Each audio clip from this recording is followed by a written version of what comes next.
Hi, welcome to Conflict Story, where we bring you the best and most fascinating stories just for you. Let's dive right into one of those stories. It begins like this.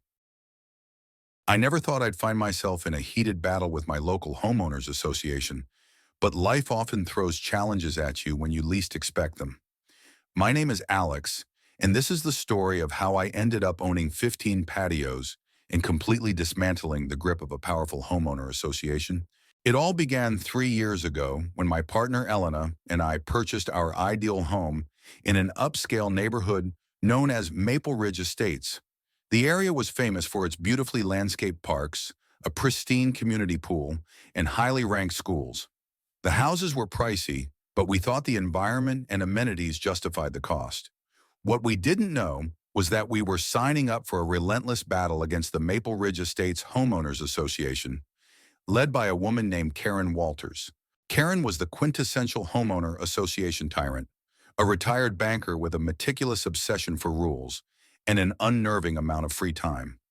At first, things seemed fine. We kept our lawn neatly trimmed, adhered to the homeowner association's color palette for house exteriors, and made sure not to ruffle any feathers. But soon we started receiving citations for the most absurd reasons imaginable. One week, it was because a branch from our tree extended slightly over the sidewalk. The next, it was because our outdoor lights were not in line with homeowner association-approved designs. Karen's presence loomed over the neighborhood like a storm cloud, and it became clear that her enforcement of the rules was not about community standards, but about control. "I bet she has cameras hidden in every tree," I joked to Elena after receiving a warning for leaving our trash bins out an hour past pickup. Elena shrugged, urging me to let it go.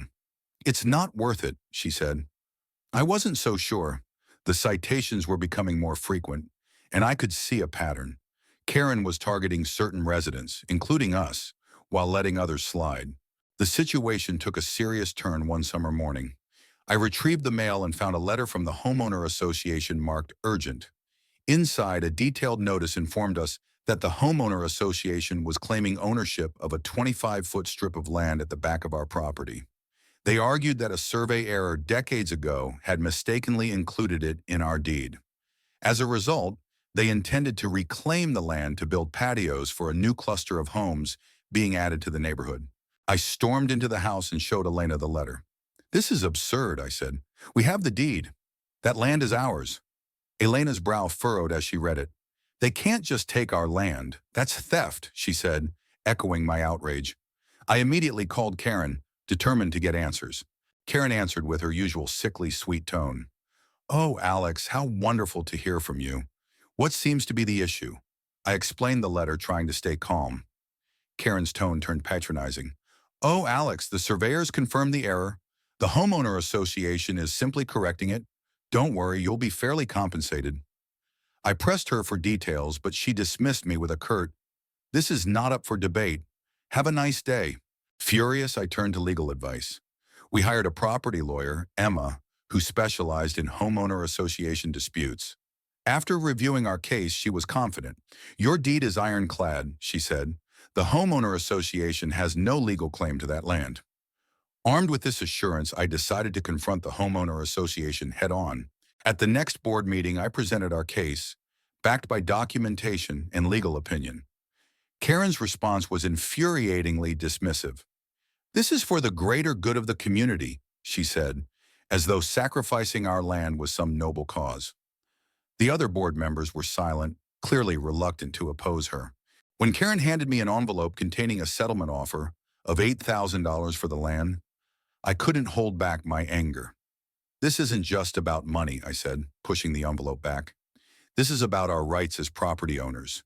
You're not taking our land." Karen's expression hardened. "Then I'm afraid this will have to be resolved in court," she said. So began a grueling legal battle that would consume the next year of our lives. The homeowner association ramped up their harassment. We received citations almost weekly. Our mailbox was too tall, our driveway had a crack, and the list went on. Meanwhile, Karen tried to rally the neighborhood against us, painting us as selfish troublemakers. It only made us more determined. After months of hearings and document reviews, the case finally went to court. The judge ruled decisively in our favor, declaring the homeowner association's claim invalid. But the ruling didn't just affirm our ownership of the land. It also ordered the homeowner association to reimburse us for legal fees and cease their campaign of harassment. Karen's fury was palpable as the judge delivered the verdict. But her problems were just beginning. The homeowner association's reputation was in tatters, and at the next board election, Karen and her allies were voted out in a landslide. The new board immediately rolled back many of the draconian rules that had plagued the neighborhood for years. As for the disputed land, the partially built patios were now technically ours. We decided to keep them, a small but satisfying reminder of our victory. Sometimes standing up for what's right takes more than courage. It takes persistence. And in the end, we not only reclaimed our land, but helped transform our neighborhood into a better place for everyone. Winning the legal battle against the homeowner association felt like a massive weight had been lifted, but the story was far from over. Karen's departure from the board had left a power vacuum, and although the new homeowner association leadership seemed more reasonable, they had inherited a financial mess caused by the prolonged court case and Karen's reckless spending. The homeowner association's funds were almost depleted, and the neighborhood's maintenance began to suffer. At first, I thought this was no longer my concern. After all, Elena and I had what we wanted: our land, our peace, and a victory that vindicated our stance. But as the weeks went by, the decline in the neighborhood became impossible to ignore. Grass in the communal areas grew unchecked. The pool was closed due to lack of maintenance, and several streetlights stopped working. Complaints from neighbors started pouring in. "Alex, have you noticed the weeds growing around the park?" our neighbor Tom asked one evening. He was one of the few who had stood by us during the ordeal. "It's like the whole place is falling apart." "Yeah, I've noticed," I said, sipping my coffee. "But what can we do? The homeowner association needs time to recover." Tom shook his head. "Time isn't going to fix this. We need action. The new board's overwhelmed. They're decent folks, but they're in over their heads." I wasn't eager to get involved again. The last thing I wanted was to entangle myself in more homeowner association drama. But when Elena came home one evening, visibly upset after nearly tripping over a broken sidewalk slab near the park, I realized we couldn't ignore the problem anymore. "You know," Elena said, sitting down at the kitchen table, "you've already shown that you can stand up to the homeowner association when it's wrong. Maybe now you can help fix it." "Fix it?" I asked, raising an eyebrow. "You think I should join the board?" "Why not?" Elena replied. "You care about this neighborhood as much as anyone, and you've proven you're not afraid to fight for what's right." I mulled over her words for a few days. Part of me was hesitant to re-enter the fray, but another part felt compelled to help steer the neighborhood back on course. After all, this was our home, and I didn't want to see it deteriorate. At the next homeowner association meeting, I surprised everyone by volunteering to fill one of the vacant board positions. The new president, a soft-spoken man named Carlos, seemed genuinely relieved. "We'd be glad to have you, Alec," he said. "Your experience could really help us get through this mess." Joining the board was like stepping into a whirlwind. The homeowner association's finances were in worse shape than I'd imagined, and Karen's mishandling had left a trail of unresolved issues. The first challenge was addressing the neighborhood's immediate needs: fixing the broken lights, reopening the pool, and restoring the communal areas. To do this, we needed funds. I proposed an idea that was met with cautious optimism: organizing a community fundraiser. It would be a combination of a neighborhood fair and auction, with proceeds going directly toward repairs and maintenance. The idea wasn't without its skeptics. "Do you really think people will show up?" one board member asked. "After everything that's happened, I'm not sure folks trust the homeowner association anymore." "That's exactly why we need to do this," I countered. "We need to show them that this is a new era. This is about transparency and working together as a community." With the board's reluctant approval, we got to work. Flyers were distributed, neighbors were encouraged to donate items for the auction, and local businesses were invited to set up booths at the fair. The event quickly gained momentum as people started to see it as a chance to reclaim some pride in the neighborhood. The day of the fundraiser dawned bright and sunny, and to my surprise, the turnout was incredible. Families wandered through the fairgrounds, kids laughed as they played games, and the auction generated a lively buzz. Elena and I ran a booth selling homemade baked goods while Carlos and his wife manned the raffle station. Even Tom got in on the action, volunteering to grill burgers for the crowd. By the end of the day, we'd raised enough money to tackle several pressing repairs. More importantly, the event had brought the community together in a way that hadn't happened in years. People were smiling, chatting, and starting to believe that things could get better. As the sun set and we packed up the booths, Carlos approached me with a smile. Alex, I think today was exactly what this neighborhood needed. Thank you for stepping up. I nodded, feeling a sense of accomplishment. This is just the beginning. We've got a lot of work to do, but I think we're on the right track. The fundraiser marked a turning point. With renewed community support and a more cooperative homeowner association board, we began making steady progress. The pool reopened, the streetlights were fixed, and the park was restored to its former beauty. Slowly but surely, Maple Ridge Estates started to feel like the dream neighborhood Elena and I had envisioned when we first moved in. But as the community healed, whispers began circulating about Karen. Rumor had it she was planning a return to the neighborhood's politics, determined to regain her influence. The thought sent a shiver down my spine. After everything we'd been through, I knew one thing for sure. If Karen tried to make a comeback, she'd find an entire neighborhood ready to stand against her. The revitalization of Maple Ridge Estates continued, but the rumor of Karen's return lingered like a storm cloud on the horizon. It wasn't long before those whispers became reality. Karen resurfaced during the next homeowner association meeting, striding into the room with an air of self-assured authority as though the past year had never happened. "Good evening, everyone," she began, her voice carrying that familiar condescending tone. "I'm here to announce my candidacy for the upcoming board elections. I believe it's time we restore order and high standards to this community." Murmurs rippled through the room. Some residents seemed intrigued, but most were expressions of skepticism or outright disapproval.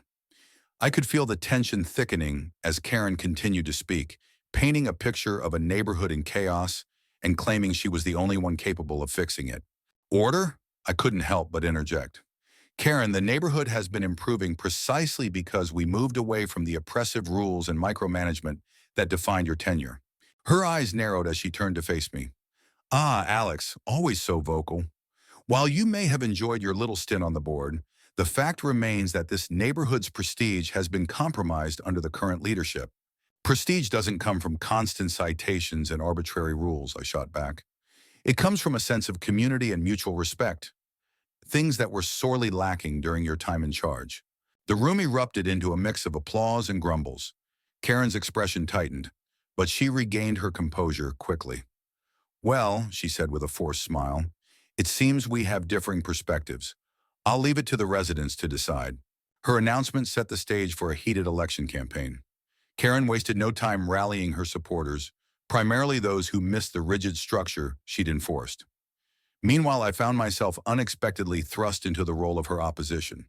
Although I hadn't planned to run for re-election, the idea of Karen regaining power was unacceptable. With encouragement from Elena, Carlos, and other neighbors, I decided to run again, this time with a clear platform focused on transparency, inclusivity, and continued community improvement. Campaigning was intense. Karen's strategy relied on fear-mongering, emphasizing supposed declines in property values, and portraying the current board as inexperienced and ineffective. In contrast, my approach was grounded in facts and results.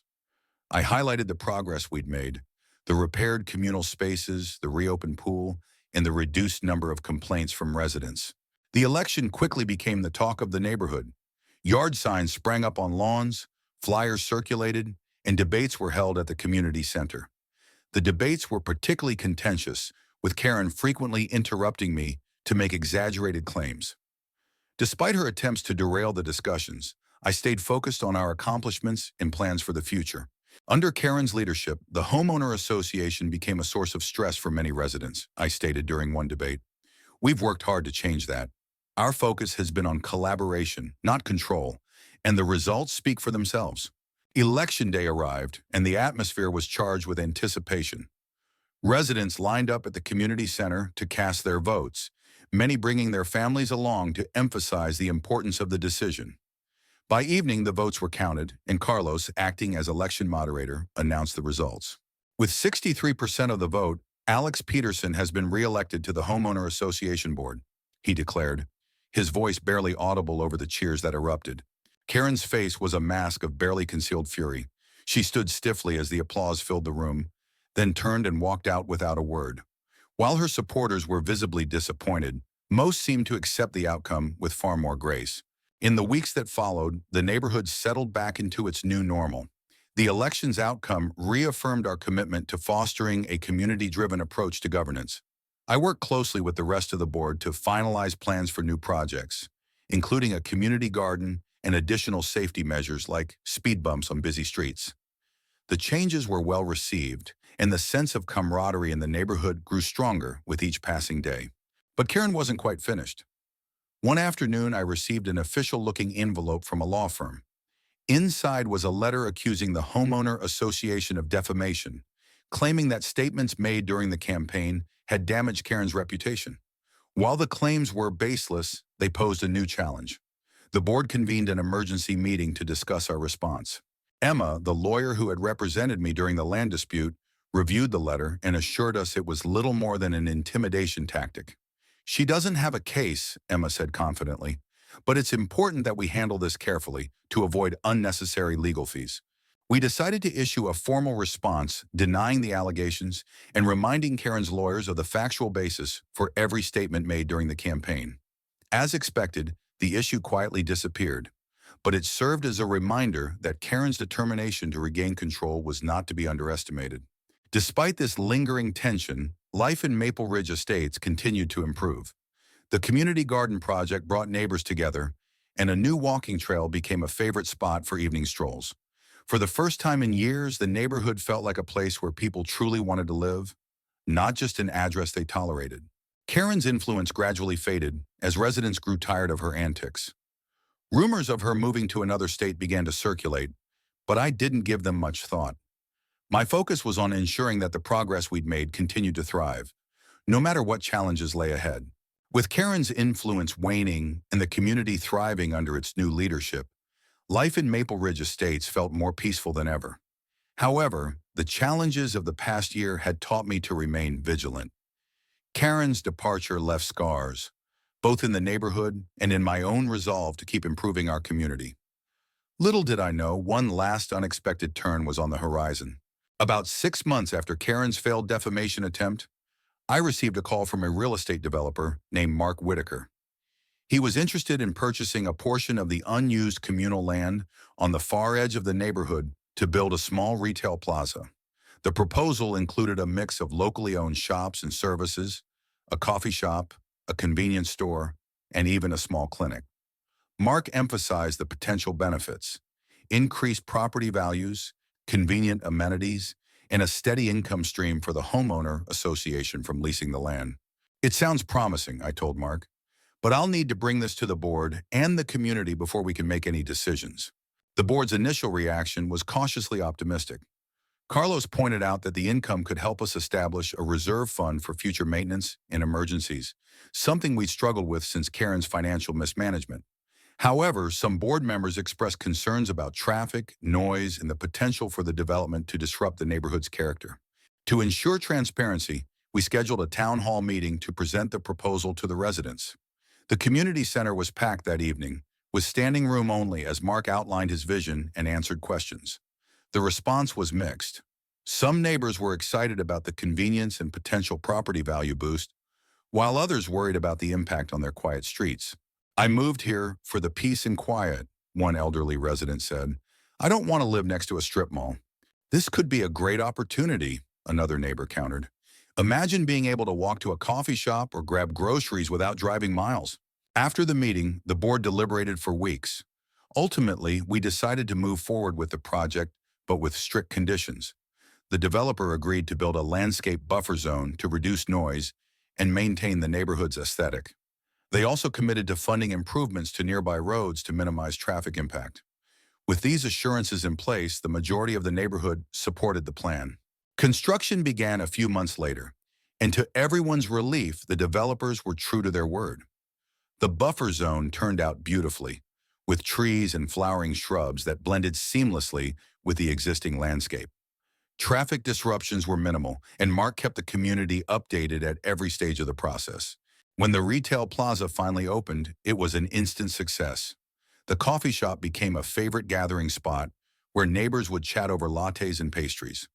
The convenience store was a lifesaver for last-minute items, and the clinic provided much-needed services without the hassle of a long drive. The revenue generated from leasing the land gave the homeowner association financial stability for the first time in years, allowing us to fund additional improvements like upgraded playground equipment and a new picnic area in the park. As I stood in the plaza on opening day, sipping coffee and watching families explore the new shops, I couldn't help but feel a sense of pride. This was the kind of community I'd always envisioned, vibrant, connected, and thriving. It was a stark contrast to the tension and animosity that had defined Karen's reign. A few weeks later, I received a letter from Karen. The envelope was thick and formal, and for a moment I braced myself for another legal threat. But as I read the letter, my jaw dropped. Karen was writing to apologize.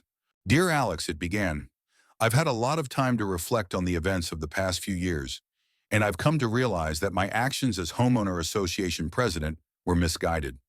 I thought I was acting in the neighborhood's best interest, but I see now that my approach caused more harm than good. I'm truly sorry for the stress and conflict I brought into your life and the lives of others in Maple Ridge Estates." The letter went on to explain that Karen had moved to a quieter community where she'd taken up gardening and volunteering at a local animal shelter. She wished the best for our neighborhood and even offered to donate some of her time to help with community projects if we ever needed an extra hand. I showed the letter to Elena, who smiled. "Looks like Karen finally learned what it means to be part of a community." "Maybe," no, I said, folding the letter. "It's a nice gesture, but actions speak louder than words. Let's see if she means it." Karen never did return to Maple Ridge Estates, but her apology marked the end of an era. With her departure, the neighborhood continued to flourish. The retail plaza became a beloved addition, and the homeowner association's new policies ensured that no one person could wield unchecked power again. The lessons of the past had reshaped the community, turning it into a place where collaboration and mutual respect were the guiding principles. Looking back, I realized that the battles we fought weren't just about land or rules. They were about creating a home. Maple Ridge Estates had become more than just a neighborhood. It was a testament to the strength of standing together and the power of doing what's right. Are you hungry for more slices of stories? Don't forget to subscribe and hit the bell to never miss out on any videos. See you tomorrow.